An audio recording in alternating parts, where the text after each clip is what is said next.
محمد رسول اللہ صلی اللہ علیہ وسلم دنیا میں تشریف لائے.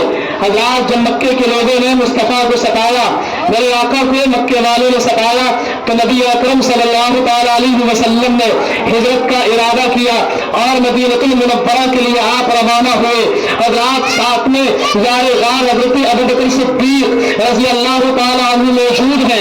حضرات آپ چل رہے ہیں، ادھر سے جب ابو جہل نے انعام رکھا کہ جو محمد عربی کو زندہ یا مردہ پکڑ کے لائے گا اسے سرخ اونٹ انعام میں دیے جائیں گے. حضرات مکے کا ایک شخص نبی کے تعاقب میں چلا، نام ہے سراقہ ابن مالک. حضرات کون ہے سراقہ ابن مالک؟ یہ نبی کے تعاقب میں گیا، نبی کے پیچھے پیچھے گیا.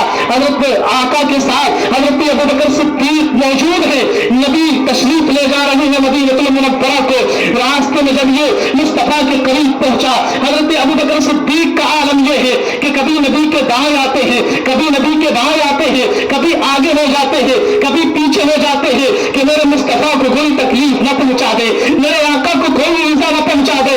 حضرات جب دیکھا کہ پیچھے سراقہ بن مالک آ رہا ہے، مصطفیٰ سے عرض کیا یا رسول اللہ پیچھے سراقہ بن مالک آ رہا ہے. آقا نے ارشاد فرمایا اے ابوبکر صدیق آنے دو، اگر ارادے بد لے کے آیا ہے تو اپنے انجام کو پہنچے گا، اور اگر نیک ارادہ لے کے آیا ہے تو اس کا استقبال ہے، ویلکم ہے. حضرات سراقہ بن مالک نبی کے قریب آیا. حضرات جیسے بھی اس نے نبی کو پکڑنا چاہا، گرفتار کرنا چاہا، نبی کا تعاقب میں پیچھے پیچھے آیا، نبی کو گرفتار کرنا چاہا. حضرات کیا دیکھتا ہے کہ آقا نے ارشاد فرمایا خذ الارض حاضری، اے زمین اسے پکڑ لے. حضرات سراقہ کا گھوڑا گھٹنوں تک زمین میں پھنس گیا. حضرات سراقہ بن مالک نے کہا تھا یا رسول اللہ میں جانتا ہوں آپ کی زبان سے نکلے ہوئے الفاظ کی یہ تاثیر ہے کہ میرا گھوڑا گھٹنوں تک زمین میں پھنس گیا ہے. یا رسول اللہ میں توبہ کرتا ہوں، میں اپنے ارادے بس سے باز آتا ہوں، آپ میرے گھوڑے کو زمین سے نکال دے.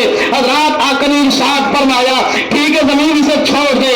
سراقہ نے سوچا کہ میرے 100 اونٹوں کا انعام ہے، اس کے لالچ میں دل کا ارادہ پھر بدلا اور سوچا کہ کیوں نہ یہ انعام حاصل کیا جائے. دوبارہ نبی کو گرفتار کرنا چاہا. نبی نے ارشاد فرمایا خذ الارض حاضری، اے زمین اسے پکڑ لے. یہی سلسلہ 3 دفعہ چلتا رہا. تیسری دفعہ میں میرے مصطفیٰ نے ارشاد فرمایا اے سراقہ تم مجھے گرفتار کرنا چاہتے ہو، حالانکہ میں تمہارے ہاتھوں میں کسرا کے کنگن دیکھ رہا ہوں.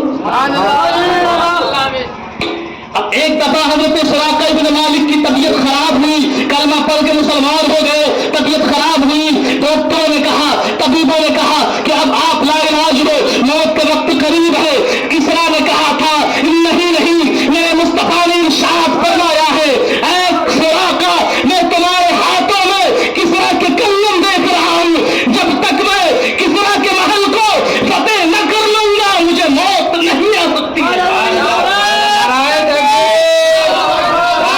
اس کے بعد فریدہ اسلمی کا واقعہ پیش آیا جو ابھی آپ نے سن چکے ہیں. حضرات فریدہ اسلمی کا واقعہ پیش آیا. اس کے بعد فریدہ اسلمی نے کہا یا رسول اللہ جلوس کی شکل میں ہم چاہتے ہیں کہ مدینے میں داخل ہو. حضرات جب مدینے میں داخل ہوئے تو عالم کیا تھا. حضرات مدینے کے بچے بڑے بوڑھے جوان نبی کی آمد کے بارے میں جب سنتے تھے، آسمانی کتابوں میں توریت میں انجیل میں زبور میں جب نبی کی آمد کے بارے میں پڑھتے تھے، حضرات روزانہ مدینے سے اندر آتے اور آنے کے بعد نبی کے آنے کا انتظار کرتے. صبح کو آتے، شام تک انتظار کرتے. انتظار کرنے کے بعد جب مصطفیٰ نظر نہ آتے تو آپ واپس چلے جاتے، تمام لوگ واپس ہو جاتے. حضرات بیوی معمول چل رہا ہے روزانہ، صبح کو آتے ہیں شام کو چلے جاتے ہیں. لیکن جب پیر کا دن آیا اور نبی کو آتے ہوئے دیکھا انتظار میں اپنے گاؤں سے نکل کے مدینے سے نکل کے باہر راستے میں نبی کے آنے کو نبی کا انتظار کرتے ہیں کہ مصطفیٰ تشریف لانے والے ہوں گے، نبی آنے والے ہوں گے. حضرات لیکن جب پیر کا دن آیا، نبی جب ہجرت کر کے مدینے کو آ رہے ہیں، جب پیر کا دن آیا سارے لوگ مایوس ہو کے آج بھی گھر کو لوٹ رہے تھے، بچے بوڑھے جوان سب گھر کو لوٹ رہے تھے. لیکن کسی نے اعلان کرنے والے نے اعلان کیا اے لوگوں جس نبی کا تم انتظار کرتے تھے، جس کے انتظار میں تم صبح کو آتے تھے شام کو چلے جاتے تھے، اب وہ گلی قریب آ گئی ہے. جناب محمد رسول اللہ تشریف لے آئے ہیں. جب اتنا دیکھا تو سما یہ